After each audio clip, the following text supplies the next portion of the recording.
So obviously we wanted Lane Kiffin. Everybody in Gainesville wanted Lane Kiffin, but I guess what happened, this is just kind of the rumblings that I've heard, EJ. Lane Kiffin was not giving an obvious answer to anyone until literally late last night. Leading up to the Egg Bowl, the Florida Gators wanted an answer by the end, or really by the Egg Bowl, that Lane Kiffin, what he was doing. Is he coming to Florida? Is he going to LSU? Is he staying in Ole Miss? What is he doing? Lane Kiffin didn't give an answer. His camp was just wanting to kind of extend everything, elongate everything. And Gary Condon, which is like our main booster for the University of Florida in the athletic department, he didn't like that. He wanted a very straight up answer. A lot of the boosters wanted these straight up answers, and we didn't like that. And so we basically took our name out. And I heard people, EJ, talk about how a message board post is what caused everything, and that's exactly what did happen. I didn't know what the message board post was. I dove into it. It was Gary and other boosters saying that, yeah, Lane Kiffin's out. Apparently, the Lane Kiffin team and their entire group didn't even know that they were out until they saw that message board post. And so they were kind of shocked by that. And so they just were like, all right, screw it, we're out of this thing. It was just kind of an impatient thing that came from the boosters of the University of Florida. Do I blame them? No, because what if we did wait until Sunday and Auburn takes Jon Sumrall? Because that was another thing, right? The reason we wanted to know by the Egg Bowl is Auburn was wanting Jon Sumrall, was in heavy negotiations to get him as the head coach. And that was our number 2 guy. We wanted him really, really bad. As you guys know, my number 2 guy was Jed Fish from Washington, but Jon Sumrall was my second fallback if we couldn't get Jed. And so because of that time frame, Auburn really pushing for Jon Sumrall and Lane Kiffin not giving an answer and no one really knowing what he was doing and him giving all these mixed signals to every team involved, the Gators were like, all right, we're going to just take a step back, whatever. If he wants to come to us, that's fine, but we're shifting our entire attention to Jon Sumrall, and that's kind of how that went down. If the Gators stayed in contact with Lane Kiffin and kept pushing it, I think we might have got him. I truly do. He left Ole Miss. I think he would have came to Florida over LSU. But once again, we got a little impatient, and I don't really blame them. I mean, I think the University of Florida wants to be in... They want to be in the driver's seat for these kind of situations, EJ. And I think Lane Kiffin wants to be in the driver's seat for these situations. And honestly, I don't blame the boosters in that situation. I mean, you need to know who you're going to get, because there's already a time crunch coming up with the transfer portal and all these things going on in college football. I don't blame the boosters for wanting to move on. And then that's why we landed with Jon Sumrall. Even after the whole thing a couple weeks back of being like, hey, they're meeting with Jon Sumrall. Oh, wait, they're not meeting. Jon Sumrall pulled his name from the thing. It just became a whole thing. Before we dive into Jon Sumrall and how we feel about this hire and his history and everything regarding him, EJ, what did you hear? Did you hear something similar to that? What's your opinion on that? Yeah, no, you summed it up perfectly. I mean, here's the deal. This Gary guy, big time booster, $20 million a year. 2 years from now, he's either going to be the dumbest person in the world or the smartest person in the world. That's just pretty much how it's going to go, right? He he's the one that pretty much, presumably, based on what people are saying, gave the ultimatum, like you said, that hey, no, you got to choose by the Egg Bowl lane, or we're going to our next guy. And the reason they're going to Sumrall is because a couple of things. Number one, Sumrall was the second best option that everybody else wanted if Lane Kiffin didn't choose them. You don't want to miss out on your second best option, right? Auburn really, really, really wanted him, and they were pressuring Sumrall to make a decision as well. I believe Sumrall's wife, Jeannie, went to Auburn, so it has a special place in their family's heart. So they wanted to potentially go there. But Sumrall felt that Florida was a better option for him in terms of being able to come in and win and being able to retain a lot of talent in state and make a lot of the things happen that Billy Napier wasn't able to do. And, we agree with that. So I think all of that is pretty much what happened. The crazy thing that's going on right now is the situation with Lane Kiffin. I mean, has he picked what he's doing yet? Have you seen Logan? If Yeah, he's yeah, he's going to LSU. But has he like come out and said, "Hey, I'm going to LSU. I'm not staying at Ole Miss." Not officially, but like there's already rumors spouting out about him saying, "Hey, if you guys like," he gave his staff an ultimatum. Did you see that? Yeah. On like, "Hey, you need to, if you don't come with me today to go down to Baton Rouge, then you're not going to be part of the staff, and you're not going to come along, whatever." So no, he hasn't officially come out and said anything, but I mean, it's Yeah, just to touch on that. I mean, we did want Lane Kiffin. I mean, but if you want the drama, if you want the queen, you gotta get the drama too, right? And that's pretty much what LSU's paying for. I don't know what the contract is, but if I'm LSU, since Florida's out, Ole Miss is out, if I'm LSU, I'm like, hey, why the hell do we have to pay you $16 million now? The only reason they were paying 16 million because I think he genuinely was 50-50 on whether or not he wanted to come to us or LSU. So if I'm LSU, I'm decreasing the contract at this point. Like, why the hell not? The other thing is, it's like domestic violence. I feel bad for the Ole Miss fans. It's like they're getting slapped around by Lane Kiffin, and they're about to go into the playoffs, and they don't have a coach. I mean, it's crazy. And Lane Kiffin is saying, well, I want to coach throughout the playoffs. How the hell do you coach throughout the playoffs if you're the head coach at LSU? You know what I mean? yeah. There's just so much craziness going on. And it sort of impacts us because Sumrall, as you all know, has a lot of Louisiana ties being the Tulane head coach. Maybe he would want to poach some of those LSU players. I mean, some of these players are going to end up on different rosters. So the players not knowing what next year holds plays into their decision as to where they want to go play next year, right? And so the teams that have things in place are going to get a head start on that. And at least we got Summerall now. We can move forward with him. I feel pretty good about him. Yeah, I'm with you 100%. I mean, he's not these Gator fans freaking out. I don't understand that. He's not a bad hire. Is it a home run hire? No, it's not a splash hire by any means. But Henry brought up something. He said, I like what Summerall said. His first ever just, quote on the Florida Gator head coaching job was he said that he wants to hire an elite OC. He says he knows how much offense means to the University of Florida and that it isn't optional and it's mandatory. And I really, really like that because before he said that, EJ, I was sitting there and I was like, man, and actually you sent me that video that I kind of took from earlier on some talking points of all, the boosters talking and some insiders talking. And that was the whole Gary thing. They also mentioned that they told him, where did he say that? I don't know exactly where he said it, but it's everywhere. It is. Wait, who said what?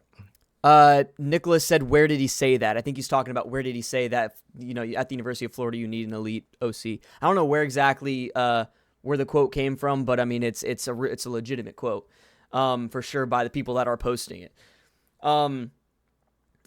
So what I was worried about is I was like, oh man, he's probably going to bring over his offensive coordinator or defensive coordinator from Tulane. And I didn't like that at all because number one, the OC for Tulane is Joe, I think Craddock. This dude was an offensive coordinator at Arkansas back in 2000 and I think like 17 and 18 or 19 with Chad Morris. That didn't go very well. His offenses were in the 100s in the SEC level. So I was worried about that. And the defensive coordinator, Greg Gasparotto, has not been a DC at any level above, group of five. And so that's why I'm like, okay, I'm glad. I was really worried that he was going to bring both those guys over. The good news from what I'm hearing from the insider stuff that EJ sent me and just from people in general is, and what he said in that quote as well, is that he's not going to bring over those guys. He's going to hire an entire new staff and bring over these elite coordinators at the Power 5 or Power 4 level. One that's getting thrown out there for DC is Blake Baker. I'm not big on that personally. I don't mind him, but I mean, in my opinion, I think he's a step above Ron Roberts. At least he's a very interesting defense, right? It's not the same old, too Right. high nickel look that we're going to see every game. So it's something different, and he's a good DC, but I don't really know if I want to take Blake Baker. But the point is that he's going to go for a lot of these big time coordinators, so I'm not really too worried about that. So I agree, EJ. I don't understand outrage. We didn't get Lane Kiffin. Who else were we going to get? That's my question. Who else are we Right. going to get? There's really not many options out there. The big negative thing you have to look at is and this is kind of the only negative thing is, there hasn't been a lot of group of 5 coaches that have performed very well at Power 4 schools as head coach. There just hasn't. And I mean, the only one you can really kind of point toward is Mike Norvell, but look what's going on with FSU, right? So that's the scary thing is there's not a lot of proven stuff there. Usually it's hiring different coordinators. But I'm going to get into in a minute here into all just Jon Sumrall's history, who he is. I didn't know that about his wife, EJ, which is so weird that he didn't go to Auburn because Auburn probably was offering around the same per year, right? We were paying him 7.5. And the thing is, the Auburn fans wanted him. They were all on board with Sumrall, and then you can see our fans, we don't want him. He's G5. And it's like, but that's the thing. And we knew to expect that with the Florida fan base. If it wasn't going to be Kiffin, our fans were going to explode and say things, well, we hate you, Jon Sumrall, and all this kind of stuff. Or they would have hated anyone. So we just need to pick someone and move on. It's not Kiffin. It should have been Kiffin. I think Kiffin wanted to come here, Oh yeah. but it's not Kiffin. So we got to pick someone and move on. Now, the reason I'm pissed is because look at my top 3. It was Kiffin, Franklin, Golish. We didn't get any one of them. So Auburn got Golish, Virginia Tech got Franklin. Now, the reason why I wanted either of these 3 is because they each have a distinct coaching identity that is visible on the field, right? With Golish, spread offense, very similar to Tennessee. Lane Kiffin, explosive offense, very similar to what we all see that right now with what he's doing at Ole Miss. With Franklin, it was going to be talent. Just if you can load the roster with talent, you can be a boneheaded coach and still win a lot of games. But I still think he's a really good coach that gets good coordinators. Since we didn't get either one of those 3, we now have Sumrall.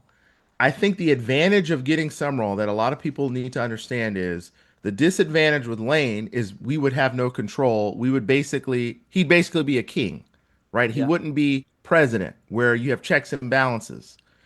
With Sumrall, there are some checks and balances that you could put in place. We could say, hey, you have to get a offensive coordinator that has a lot of experience at this level.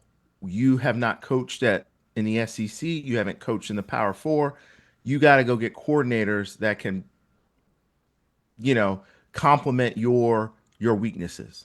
They also can pay him a hell of a lot less. If Lane Kiffin gets $15 million a year, we're paying Sumrall 50% of that, and that money could be used to go and get better players For the instead NIL. of Yeah. instead of paying a coach. So and NIL. So maybe that went into the equation as well. So because I think we're paying him what seven and a half Seven and a million, half over 6 years. Yeah. which is that's 100%, 150% raise from what he's getting right now at Tulane. Yeah. So there are positives to this that I think we've got to consider. For sure. And Chris said, well, you guys are missing the whole NIL. How many fans stopped putting in the pot because of this hire? That's the thing. If Florida and this is why I think fans are pissed and emotional because they deserve to be. Because here's the thing. If the University of Florida whiffs on this hire, we become Nebraska. And that's a scary realization that people need. I mean, when has Florida been relevant? 2020? We won a couple of New Year's Six Bowls. But other than that, we have been a horrible program since 2010, 2009. We have, and I think fans don't like to come to that realization, but that's reality here. So this hire has to work at least on some level. We have to be a consistent playoff berth team. There's no other route to go, and there's no other way for it to be. So I think as a fan base, we have to get behind Jon Sumrall. As a fan base, we have to, even monetarily, we have to put money into this guy, put money in the NIL, because if we don't, the program's going to be in an even worse place. Guys like Lane Kiffin aren't going to want to come to the University of Florida anymore because we're not relevant. You know what I mean? And we're already kind of, playing with that fire a little bit, EJ, and that's one thing that's a little scary. Yeah, UF is one of the best brands in the SEC. I get it, but still, I mean, it gets to a point where if there's another 4 years of going 7-5, you know what I mean, 8-4, the Gators are I don't. What's your opinion on that, EJ? I think the Gators we're irrelevant at that point, in my opinion. Yeah, I mean, brands do have value, but at the end of the day, 50% of it is your history, and the other 50% is your current perception, right? And so historically, we are a good brand, right? We one of the top universities, we have a huge endowment, we have a history of winning championships. But when it comes to is that history of 20 years ago, because let's be honest, next year is 2006, 2026. It'll be 20 years since that 2006 national championship and 18 years since the 2008 one. And when you get to 18 years, that means the current high school seniors, okay, weren't even born the last time we won a championship or were mentioned in the top 3, top 4. This is a team, this is a program. We won titles back when you had the BCS. Half the people in college aren't even alive when we had the BCS. That started in 1998. So we have allowed programs like Georgia to surmount us in brand value, name. Texas A&M, programs that haven't even freaking won a SEC championship. Texas A&M has never been to the SEC championship game. They had one chance, blew that. Okay, you couldn't even beat Texas. We beat Texas, for crying out loud. And Texas, in terms of brand value, is probably higher ranked than we are. So we have got to win games for us to now become one of those top 3 or 4 brands again in college football, which right now, what are the top 4? What are the top 5? Alabama, Ohio State, Georgia, probably Michigan, and then you probably throw in LSU just because they are one of the last teams not named one of those teams to win it too. So we're not in the top 5. Some people would say we're probably not even in the top 10. Why? Because we go to Kentucky and get beat like we're an FCS school. so we have to just start winning games. And let me tell you, if we start winning games and start to put together a string of 2 to 3 years where we're winning 10 games, we're challenging for the SEC championship, we're in Atlanta, we're beating Alabama, we're actually beating Georgia. Can we beat Georgia once? We haven't beaten Georgia. We beat Georgia one time in the last 10 damn years. Can we beat Georgia once? That is how we get up there. Now, a lot of other people will say, "Well, you can't do that because you didn't hire Lane Kiffin. You don't hire a good coach." Well, hell, I can't control that. We wanted Kiffin, didn't happen. Yeah, 100%. You brought up a great point. Is it Trant or who said it? Yeah, I think it's Trant that said it. All right, that's Tommy. Oh, is this Tommy? Yo, what's going on, man? Yo, Tommy, I remember Tommy. Yeah, you remember Tommy. Yeah, Tommy's cool. Tommy, it's a great point, man. We start off the year with Florida Atlantic and the Campbell Camels. We're playing a team named after camels the second week. So those are 2 easy ramp-up games for Jon Sumrall to get his guys ready. I totally agree. It's perfect, And that's one thing about Napier, right? His first 3 years, dude, he started with there wasn't easy games. You know what I mean? Bro got thrown into the fire with Utah to start out. It was brutal, and then Miami. And so Jon Sumrall has a nice little easy ramp up. And so that is Yep. definitely a really good sign there. The SEC schedule isn't really bad at all either. We obviously have FSU as our out of conference Power 4 school.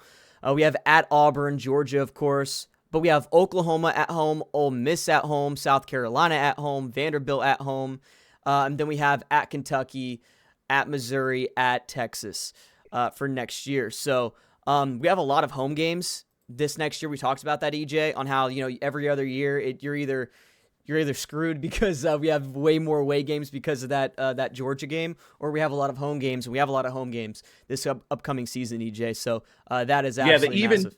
The even years are better for Florida because the Georgia game is considered a road game on the even years, which means we have 4 SEC games at home, a neutral site game, and only 3 true SEC road games on the road.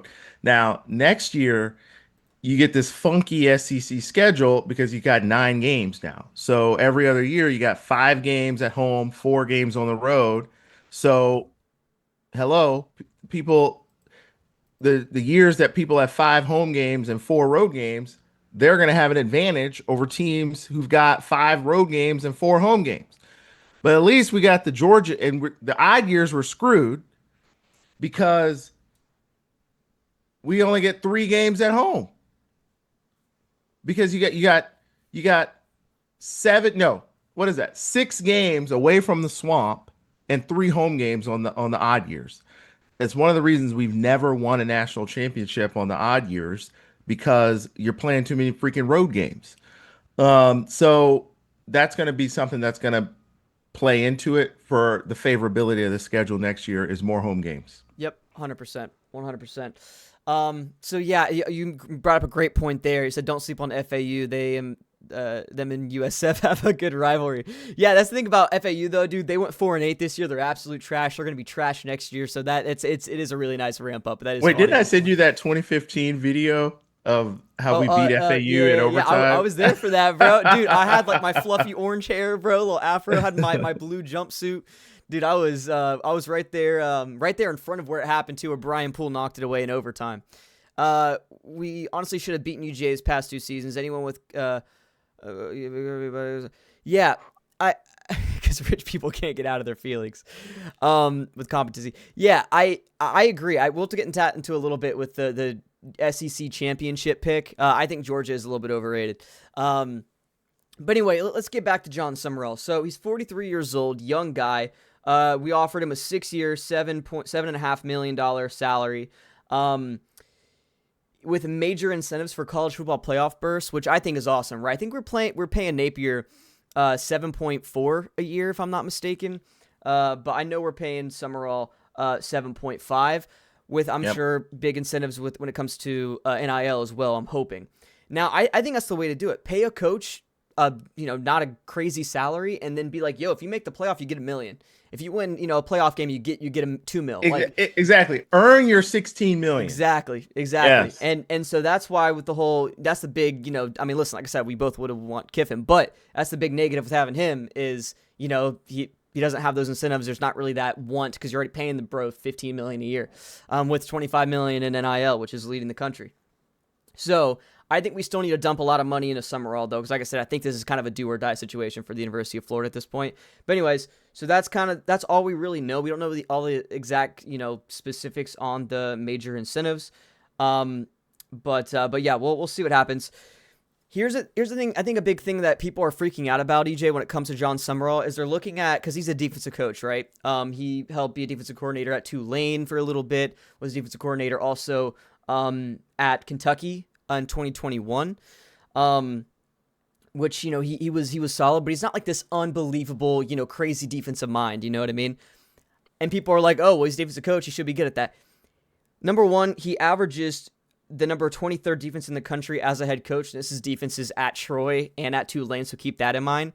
Another big thing is he's more of of a CEO guy. And I know it's going to scare a lot of people when I say that, but he's not calling plays. You know what I mean? He likes to oversee the organization. You could tell he sees it from a structural point of view.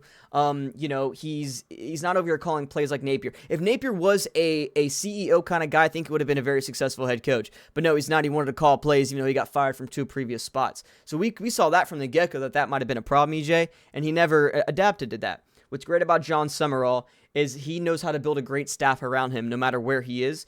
He hasn't really had too much of a different staff when it comes to him being a head coach in his 4 years that he's been a head coach.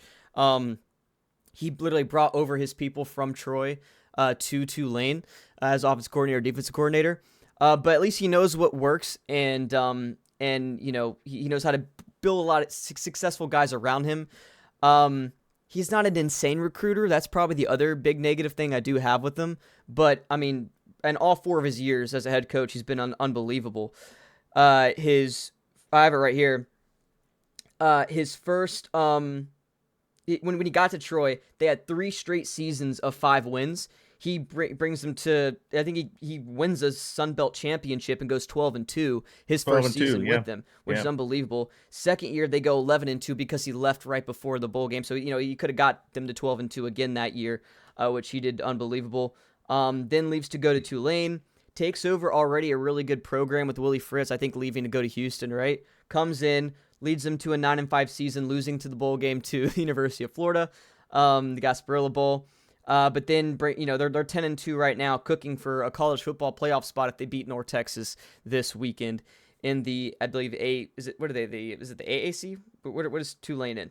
I think so, right? AAC. Athletic, American Athletic. So he's doing a lot of great things here. He's a program builder.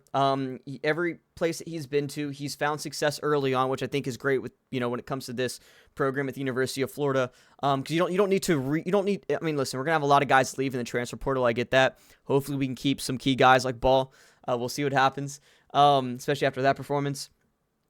But I do think that this is a program you can come into and you can win right away. And that's something that you guys were talking about earlier on how, who was it? You were talking about how, best brand. Yeah, I know Chris was talking about it earlier on how, that UF is one of the best brands in the SEC and all that.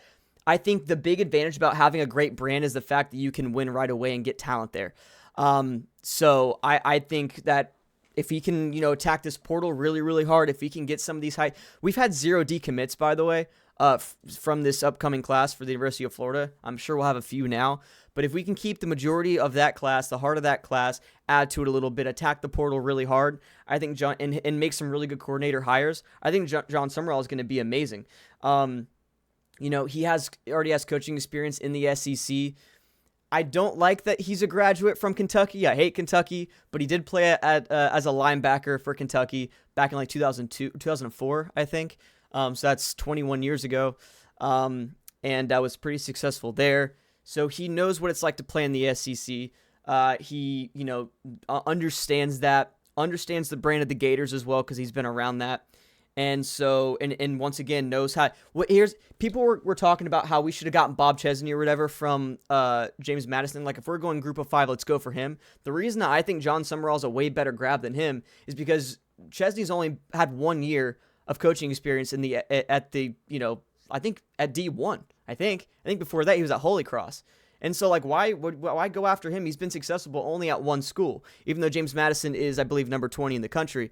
This guy has rebuilt 2 programs now, and people compare him to Billy Napier too. I understand the similarities, but he's rebuilt 2 programs. Billy Napier only rebuilt 1 in Louisiana. So you got to realize that as well. This guy also has had instant success every single place that he's been. I think it's a way better hire than Napier. I think this guy's a way better hire than Chesney. Way better hire, in my opinion, than Alex Golesh as well. Even though Alex Golesh does bring a lot of that really fun offense, I think that, this guy has just had even more success at 2 separate programs. And I really, really respect that. I also love the fire that this guy has. This guy brings, he's fun. He puts players first. He has energy that Billy Napier, I'm tired of, well, we gotta execute, right? I'm tired of that. Yeah, I'm yeah, ready for some fire in this program, and I think that right. the reason you look at DJ Lagway, we talked about this, DJ Lagway is on the sideline, just sitting there, not really showing a lot of energy. I think that stems from Billy Napier. I think that stems from your head coach, and I think if Jon Sumrall can come in here, bring the energy, I think it's going to spread like a wildfire across this entire organization. I think it could be a great thing for the University of Florida. I think that's another great aspect about hiring Jon Sumrall. So that's just my opinion about him. I think this is a good hire. Is it a great hire? No. Was he in my top 3 originally? No. But Lincoln Riley didn't want to come to Florida. I mean, listen, it wasn't going to happen. I think that this was a really good pick here for some. That's at least what I heard. I think this was a great hire. I'm happy with this, and those are the reasons why. Yeah, and I think it's a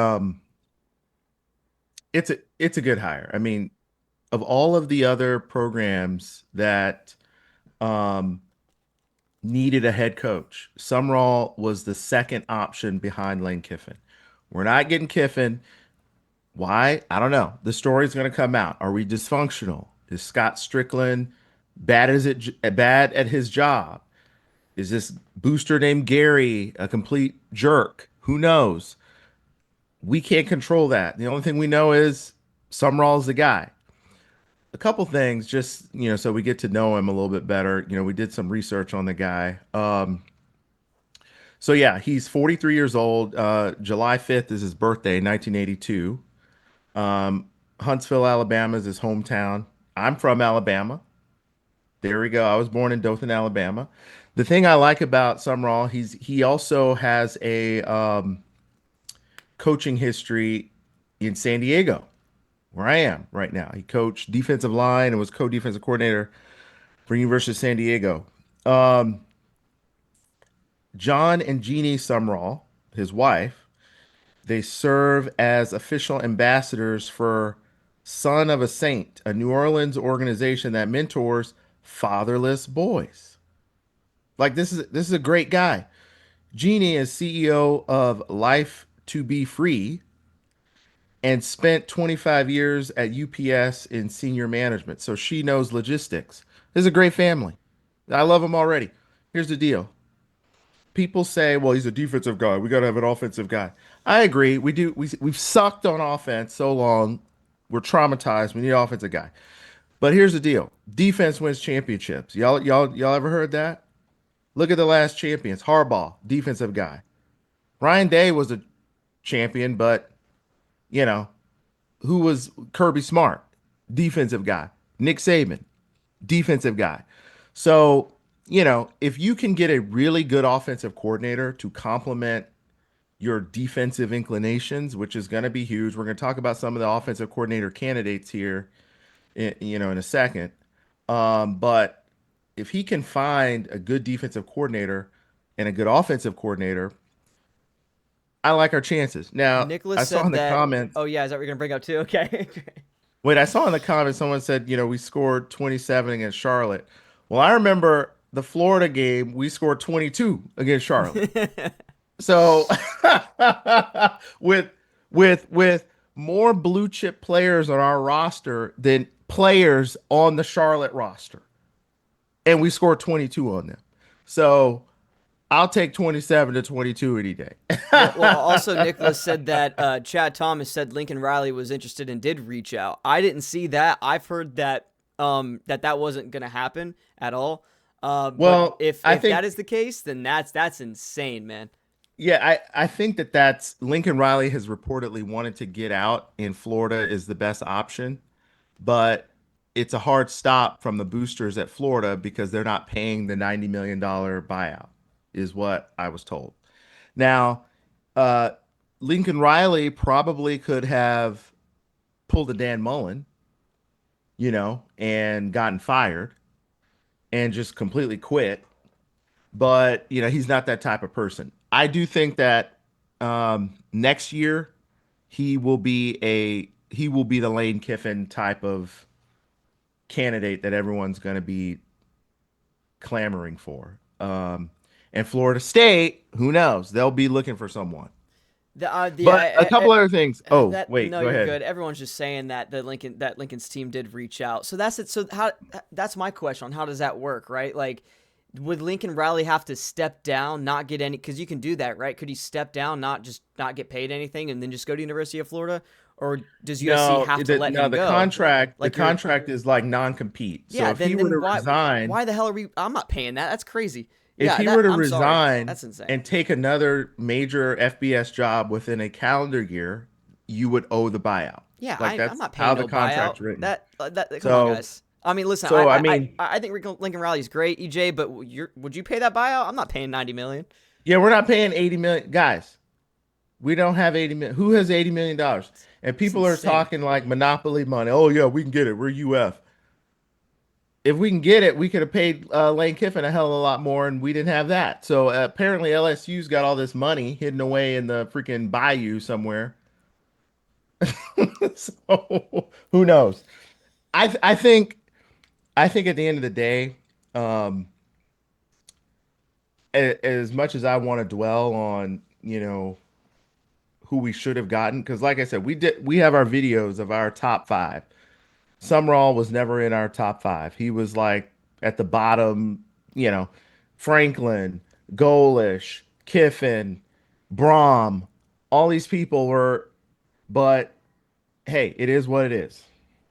Yeah. Oh, a couple other things about Sumrall.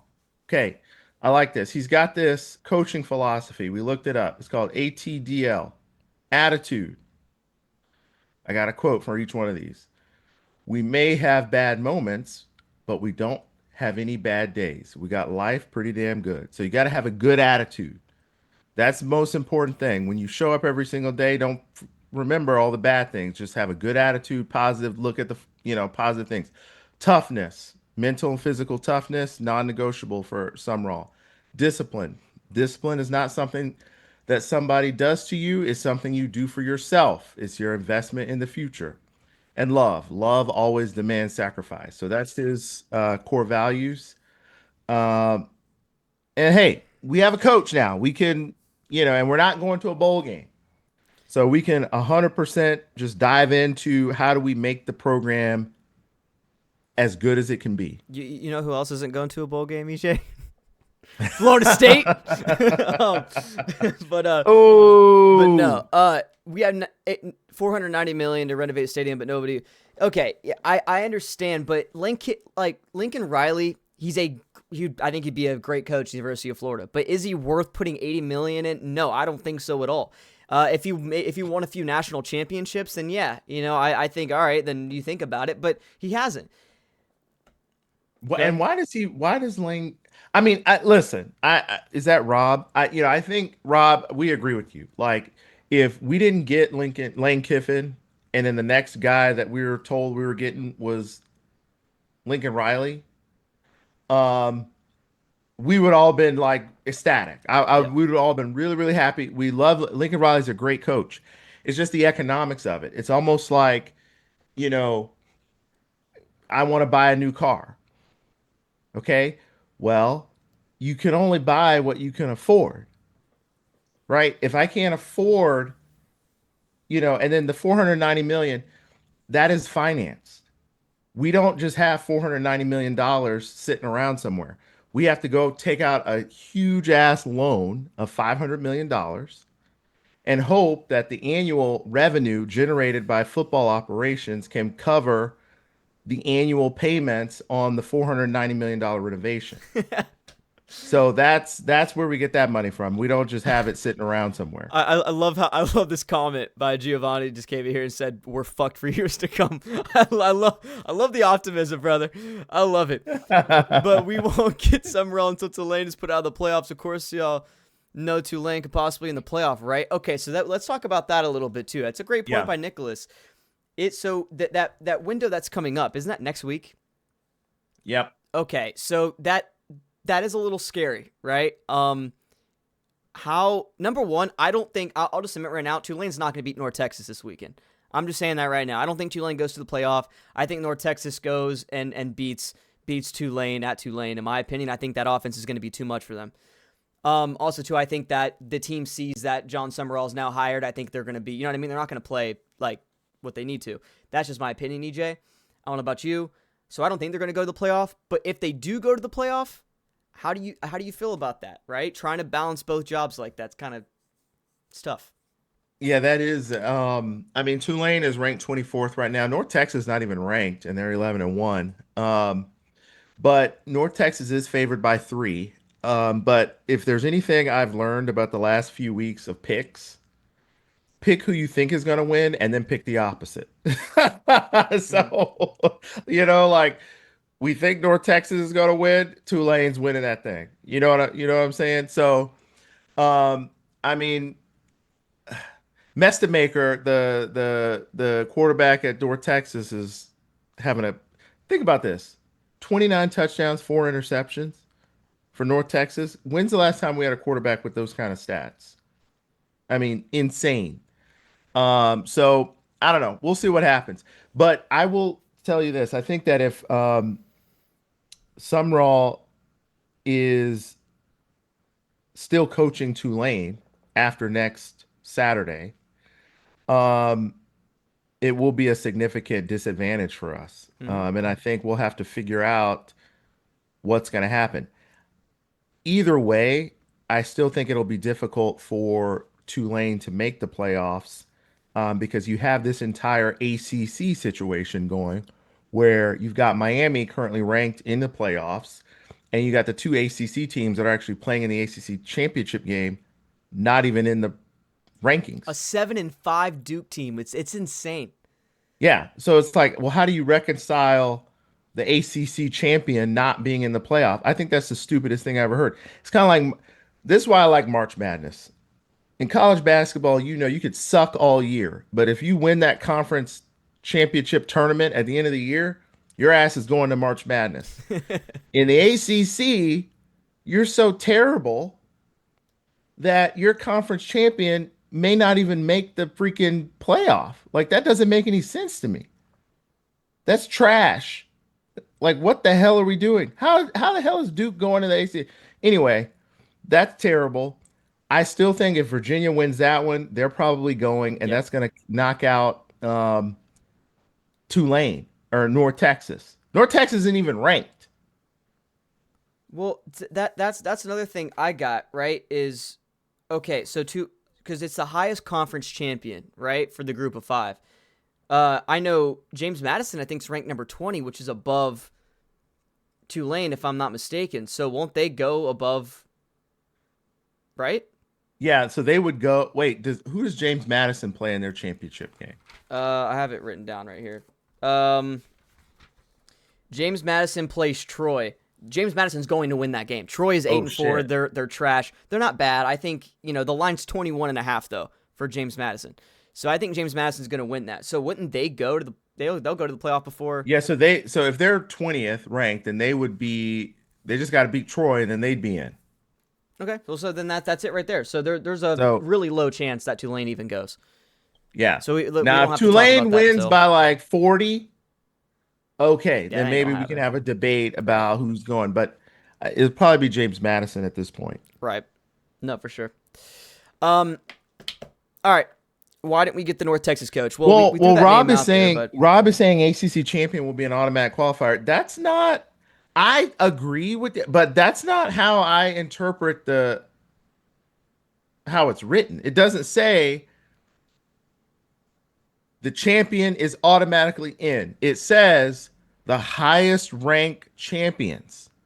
So if you're not even ranked and you're a champion, I don't that to me doesn't I don't know. We no, gotta look it'll that up. no, it's the highest 3. So it'll literally be the SEC champion, the Big 12 champion, especially if Texas Tech wins, and then Big 10, which Ohio State or Indiana. So yeah, those will be the 3, and then you would have that fourth highest seed is just the next like highest out of the, you know what I mean, the next highest ranked team.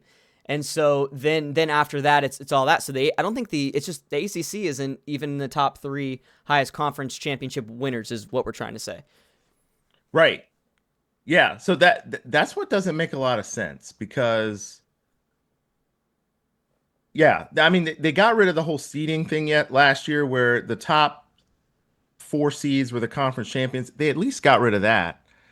But so okay, so I've looked this up. So they said that each of the Power Four plus one more get an automatic spot no matter what, according to the NCAA.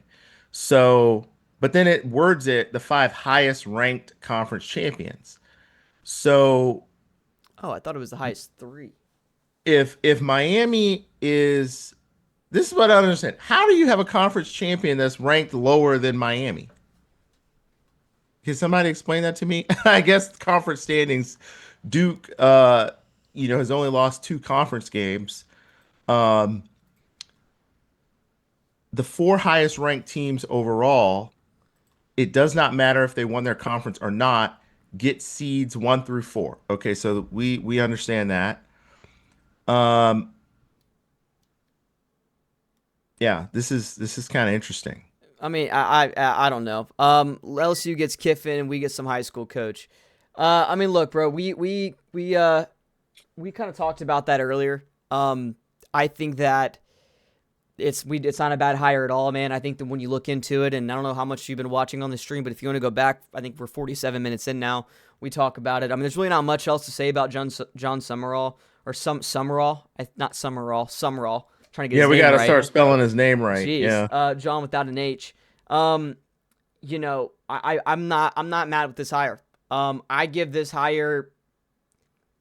What would you grade this Yeah, hire, EJ? if you were to give it one out of 10, 10 being home run or A plus or whatever, A plus being a home run. I mean, what are you saying? I mean, I mean, I say let's grade it off of like lettering. Like if I had to grade it, I'd give this hire a B. It's not bad. It's not great. I'm giving it a B. It's fine. I think there's way more potential here than what people are giving him because people are yeah, so traumatized from Billy Napier. yeah. And I understand this isn't a home run hire, but I'm taking this guy over really any other big coordinator in the country, in my opinion. This dude has head coaching experience. Yeah, I'd probably say I'd say it's a B plus. And the reason I say it's a B plus is because if Lane Kiffin was the A plus and then everybody else was taken, um, this guy was the second guy up, so I'd say B plus. Now, where I would give our recruitment, I would say our recruitment is a D because we sat around this entire time waiting for Kiffin, and then we screwed it up at the 12th hour.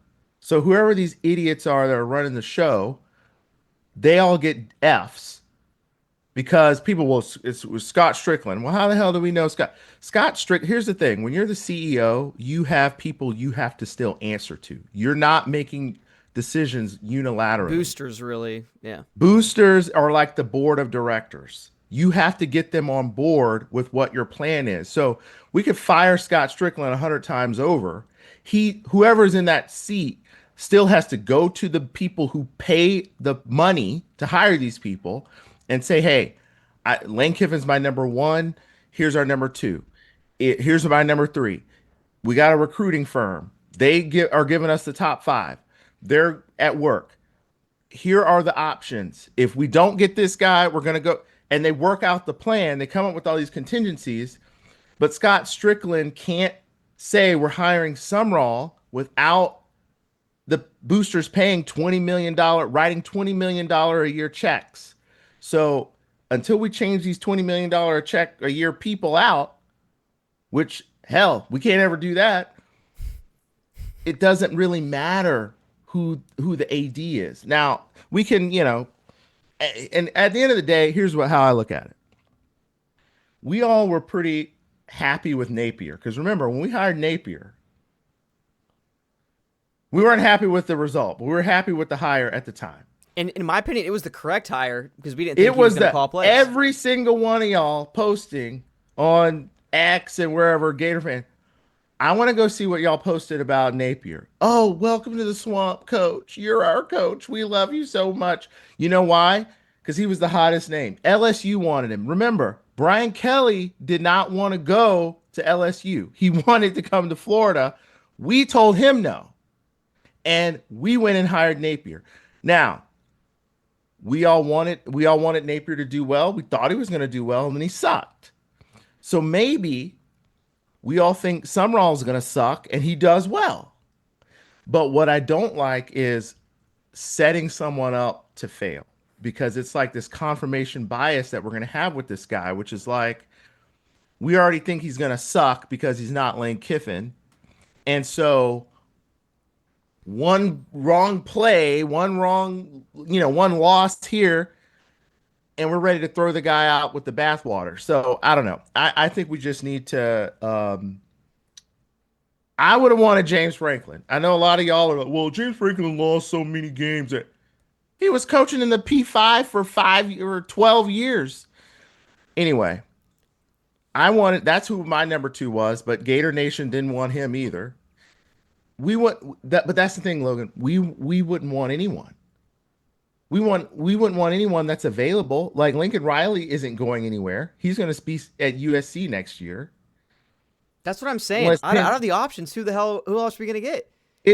no matter who we would have gotten, we would have had people bitching and Yep. complaining on the internet about how they don't want this guy if it's not Lane Kiffin. Yep. If it was Jed Fish, this guy is trash. He has a losing record. Yep. Who the hell is Jed Fish? And then if we would have hired, who's the other guy? Golish or Dillingham. I mean, they would have complained about anyone. So Sumrall, let's see who he hires as coordinators. I got a list of those. I got a list of those options, by the way. Oh yeah. Let's definitely dive into that. Tommy said Napier's downfall was he didn't hire the right elite coordinators. Exactly what it is. And you're right, Tommy. He brought in his like friends that he's like cool with and stuff. And these are guys that are not successful really at no.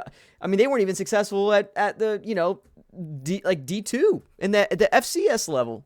And we bring these guys in. And yeah, they don't know what they're doing. And that was definitely Billy Napier's fault, as he thought that his exact system that worked at Louisiana was going to work at the SEC level, when his system didn't even work when he was an offensive coordinator, when he got fired from Clemson, and he was not great at all, went 5-6 as an offensive coordinator at Arizona State. So 100%. And you brought up a great point, EJ, before we get into this, your offensive coordinator, defensive coordinator talk.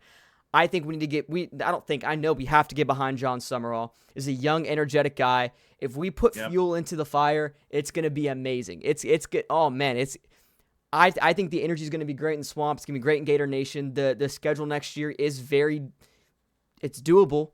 We could easily go. I mean, obviously we got to see what the coordinator situation is. But from what I'm hearing, they're going to go after elite guys. We can go 9-3 easy.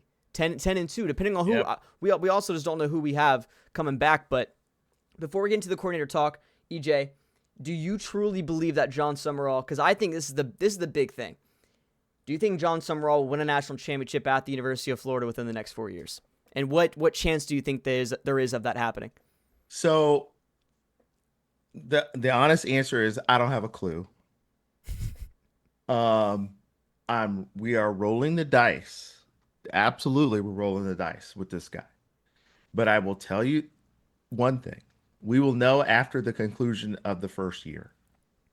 Even though most people say, well, we got to give the guy 1 year, we got to give the guy 2-3 years. After the end of that first year, we will be able to all look at our football team and tell, can we send 11 guys out there on the damn kick return? Okay. Do we have a competent offensive system that is up with the times, that can actually score more than 20 points? We scored 40 against FSU. Why? Because we ran 3 plays. Sweep left, sweep right, run up the middle. And FSU couldn't stop it. So if you got the Sumrall guy in and we go through a 12-game season and we see material improvement off of the disaster that we've been seeing the last couple of years, we see a recruiting that's in the top 10, right? We see him go out and make the hires on the offensive coordinator, defensive coordinator, bringing in some game changers through the portal.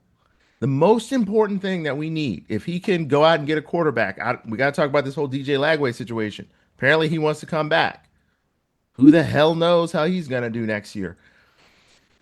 Sumrall, you'd have to be brain dead under a rock to be a worse quarterback coach than Billy Napier. Okay, so that's number one. Number two, can we have a good quarterback? And can we have a good defensive line? In college football, it's all about, do you have an elite quarterback and a defensive line that can put some heat on somebody? If you've got those two, and guess what? He's a defensive guy. Oh, and by the way, he was a defensive coordinator at Kentucky when they beat us in 2021. If anyone remembers that, I remember it. Mullen was the head coach. Okay, that was the block field goal or return field goal touchdown game or whatever that was. Sumrall was on Kentucky.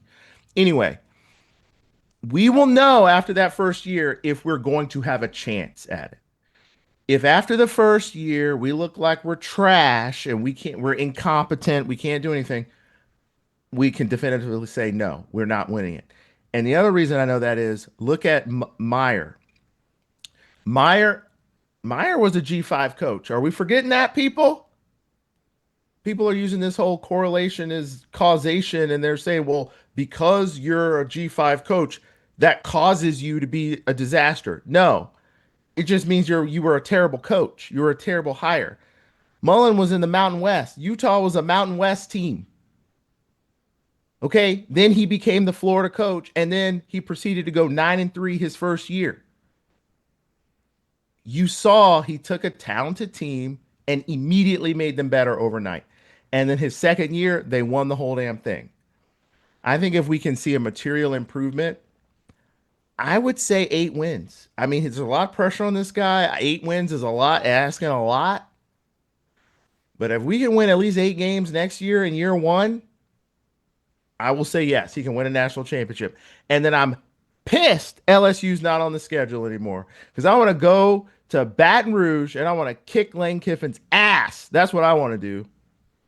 Yeah, no, 100%. And Meyer also rebuilt 2 programs before he came to University of Florida in Bowling Green and Utah. Yeah. And then, came over. And yeah, Utah is not as big of a jump as like Tulane. I understand that. This is a different era. I understand that. But it's just another line that you can draw, another thing you can point to, another data point you got to take into consideration. So I'm with you 100%, EJ. Point is, this is not a bad hire.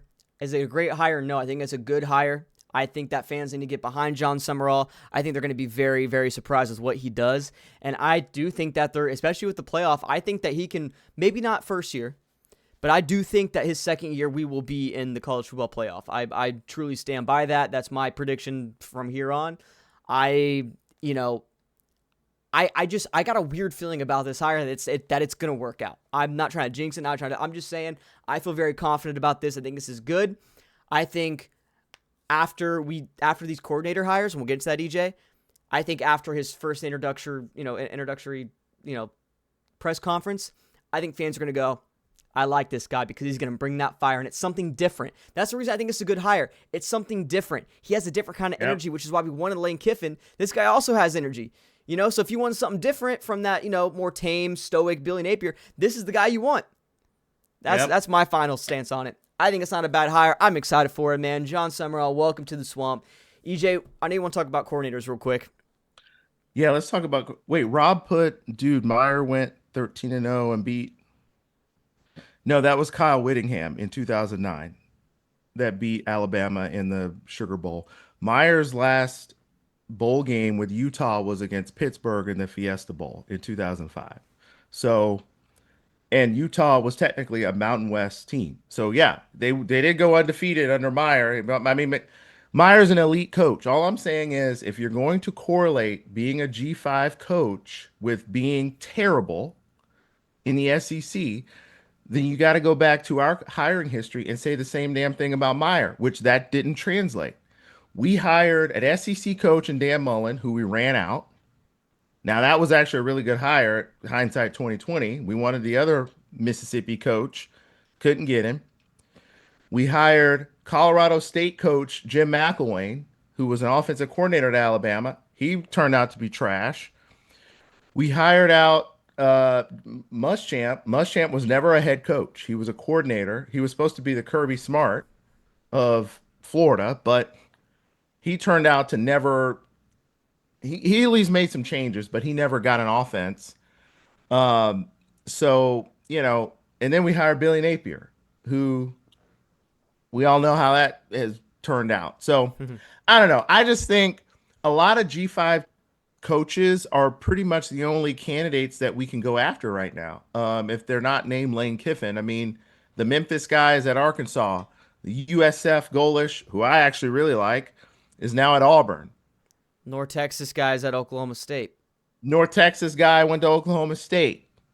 So all the Atlantic American athletic coaches are now at these major schools, and which is what. And then Penn State still doesn't have a Which coach. is I'm really curious on that.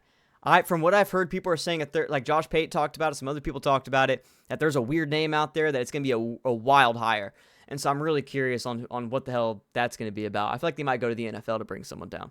That's my guess. Um, I wouldn't mind that actually if I that, if that I was them. that's what I'm thinking. That's my final prediction for them. But EJ, I know you kind of want to hard out by 4, so if you just want to throw Yeah, some of these coordinators before we do the yeah. conference picks. Okay, some offensive line or offensive coordinator candidates that have been thrown out there. All right. Now, obviously, you talked about Joe Craddock, who's the Tulane offensive coordinator. Here's the thing. We've been hearing that, and this is one of the advantages of hiring Sumrall, is that with Napier, we told Napier, hey, we gave him basically the keys to do everything. And we didn't put enough controls in place for Napier to actually be better. We let him continue to call the plays, and that failed. With Sumrall, we're telling him going in, hey, you've got to hire elite coordinators. So I think that automatically rules out Joe Craddock, who's the current offensive coordinator at Tulane. I don't think that he's going to be considered for that Please position. no, Now he's trash.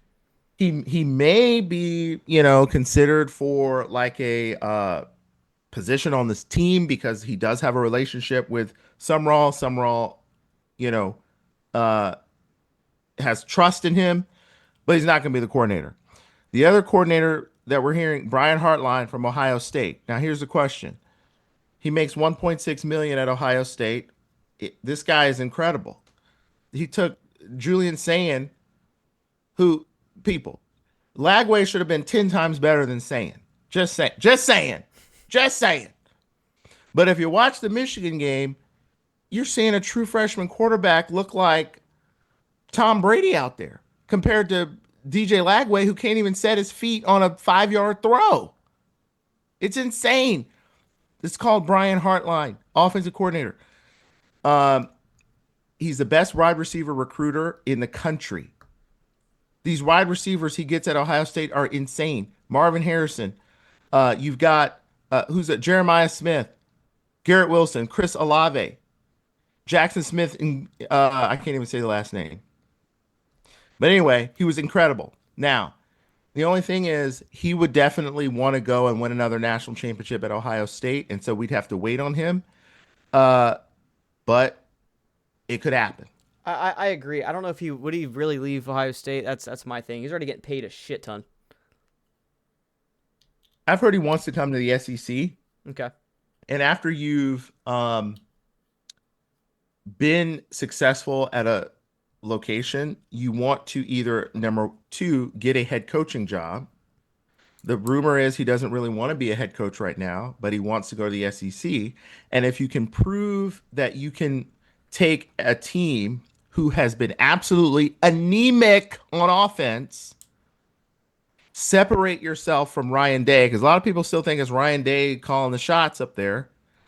If you can separate yourself from Ryan Day, prove that it's you and not him, go to a team that has been trash on offense, you can make a name for yourself and potentially, be a candidate somewhere. Yeah. So, that's why his name is showing up. You also got this Shannon Dawson coordinator who's the offensive coordinator in Miami. Now, who the hell knows if this guy will come? But, you know, we he's a name on the list. Um, and then the third guy is Mike Shanahan, who's the offensive coordinator at Indiana right now. He's a rising star. Indiana's offense, as you all know, has taken a bunch of 2 and 3 star players and made them look like freaking Percy Harvin out there. These people are running wide open in the Big Ten. Their games in the Big Ten look very similar to when Tennessee played us in Gainesville. It's just immediate touchdown after immediate touchdown, and then the other team can't score or can't even gain a yard. And then the game's over by halftime, and then now they're in the second half, mop up duty. So this guy's incredible. Now, he also, I think, needs to make a name for himself outside of Signetti because a lot of people think it's Kirk Signetti who's calling all the shots. So maybe there's that. So if we can get any one of these 3 guys, I would say Shanahan or Hartline, if we can convince them to come to UF, that would be that would be the splash hire that we need as a fan base to shut the hell up about not getting Kiffin. Okay? Because we need to be able to get over this real quick. Now, if it's what's this guy Dawson at Miami, I mean, he had who's the quarterback before Carson Beck. I just completely losing my mind here, but he did coach these guys. He's a guy who likes to get coordinators or offensive good quarterbacks into the fray from the portal and start up and have an explosive NFL type offense. We'll see. We'll see what happens. On the defensive But side. before you get to the defensive side, I just want to say, Oh yeah. Oh yeah. I don't know Sorry. why my camera zoomed in like that. I really like Jason Beck. Jason Beck will probably be my pick. What he's done at Utah this past year has been phenomenal. So I really like Jason Beck. He also did a really good job at Syracuse and New Mexico as well. And so I just want to say that he's probably my pick. I think that one's very realistic, and I think he can be a guy that would definitely swing over to the University of Florida. Really fiery offense, really fun to watch. I don't know. That's just a guy to throw in there too. Nice. Okay. Well, I hadn't heard that one. Um, Anybody else? I mean, there's there's a lot of offensive coordinators out there that are had pretty decent years. I mean, hell, look at Texas Tech, what they're doing, or BYU for crying out loud. They're the 2 Big 12 folks. Um, Cade Bell. Joseph said he heard Cade Bell. I think that's the Pitt offensive coordinator. I don't think Pitt's offense has really been that great these past couple seasons. But yeah, I mean, I wouldn't like that one personally. hmm, hmm. I mean, yeah, they didn't look that great against Miami, but hey, they beat Georgia Tech. Yeah. so, so I mean, there's that. Um, Gus Malzahn needs a job. Uh, Defensive coordinator. Well, I mean, here's the deal. Um, I do think we need a good defensive coordinator. Um, you know, Bryant Haynes, Indiana's defensive coordinator. We just still both the coordinators from Indiana. Why not? Why the hell not? Um, and then there's Glenn Schumann from Georgia. Now, the thing about Schumann, Georgia's defense has been not really that great this year. I mean, have they looked that good to you? I mean, obviously they're still a good defense, but No. they're not like that 2021, 2022 Georgia defense was like no running, no throwing, no passing, nothing. Who I would honestly go out and hire, and I know that he's been sort of thrown off the deep end because of the whole McDonald's bag situation, would be Jeremy Pruitt. Jeremy Pruitt was the head coach at Tennessee. He gave some guys money in a McDonald's bag, and Tennessee fired him because of that. And when they fired him, it was like, well, you gave a Happy Meal to your recruit. Now you can give freaking car dealerships to the recruits. So I'm like, who the hell cares? He was trying to recruit. He's getting his ass beat by Nick Saban. So Jeremy Pruitt was a really good defensive I coordinator, agree. That's a great pick. he needs a career rehab job right now to come back and rehab his career. He was like a DJ Durkin type hire. Hell, why don't we get DJ Durkin? He's at Auburn. He was an interim coach. They just Yeah. got beat by Bama. So that would be my hire, Jeremy Pruitt. But who the hell knows? Brian Hayes at Indiana, Schumann at Georgia. Does Schumann really want to leave Georgia to come to Florida? I don't know. We'll No, see. dude, Uh, Pruitt's amazing. That's a great shout, EJ. I think he would definitely be willing to come to University of Florida. I mean, he was at Georgia, Bama. Yeah, he was at Florida State when they won that 2013 defense that was a dirty that defense, bro. freaking was dirty. It was Jeremy Pruitt. So I like it. he's sitting around doing nothing in Alabama. Go hire him. Great, yeah. No, that's a great shout. I'm in agreement with all that, EJ. I know you got to get out of here in a second. Will Muschamp? No, he ain't gonna come back to Florida. He's happy at Georgia. I got about 15 minutes. Okay, cool. Yeah. I mean, is there any other thing you want to touch on, Jon Sumrall, before we get into these conference championship picks, EJ? I just think we need to get behind the guy. We can do closing statements. You can go ahead. Um, here's the deal. Um, you know, I do think we need to give Summerall a chance. Let's see how he builds his staff first and foremost. If it's an elite staff with guys who have clearly made some things happen, that is going to be a positive sign. And the whole, labeling him Billy Napier 2.0, I mean, who knows? I'm not going to do that until after the first year. And let's see who he can retain on the current roster. If Jaden Baugh makes a statement in a couple of weeks that I'm returning to Florida, I've talked to Coach Sumrall. Hell, that's good enough for me. Did y'all watch the FSU game? That's one hell of a person to build your entire team around. So let's see who he puts on the staff, where he can get this transition recruiting class ranked, because it's going to be a freaking dog eat all world for recruits because Alabama, Ohio State, and Georgia are going to destroy everyone because they've got their coaches, and the rest of us are in shambles. Ole Miss is domestic violence at Ole Miss. The way that Lane Kiffin is treating them, they won't even have a coach. They may not even have a coach during the damn playoffs, which is insane. Well, Golding will probably be the coach, but Ole Miss isn't going to have anyone. Penn State doesn't have anyone. We need to go out there and start recruiting tomorrow. I agree. So let's see what Summerall does. If he can get Jeremy Pruitt, and then who's the other guy that we were talking about, the Indiana offensive coordinator? Yeah. If he can get these two guys, I'd rather take that than nothing at all. Now, if he brings the two, now see, who did Napier bring? He brought in the Louisiana coaching staff. That was his problem. I don't think we're going to have that issue with Sumrall. So that's all I got to say about that. Who the hell has Ole Miss? Oh, he's the permanent head coach. Oh, that's crazy. I saw that he was going to be the coach leading into the playoffs. I didn't know he was announced as the permanent head coach. Yeah, that's I don't know how I feel about that. Oh, was that confirmed? That Golding? Yeah, I guess that was confirmed. Yeah. So that was Golding was. Listen, Golding's not a bad coach. I mean, I if I'm Ole Miss, I'd go with that. Yeah.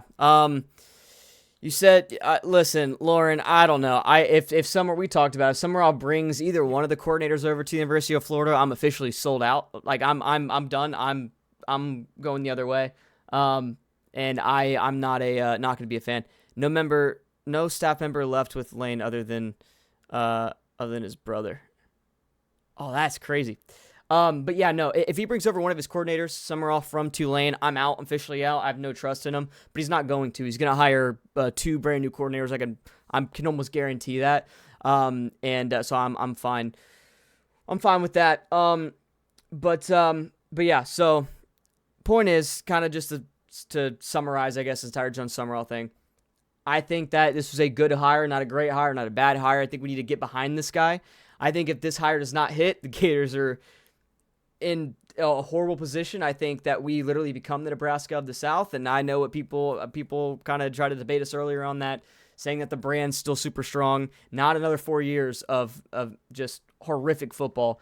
I think that we're literally in a place that it's going to be hard for us to dig ourselves out of. So I think this one has How to the hell hit. do we hire Todd Golden, who comes in and freaking just kills it,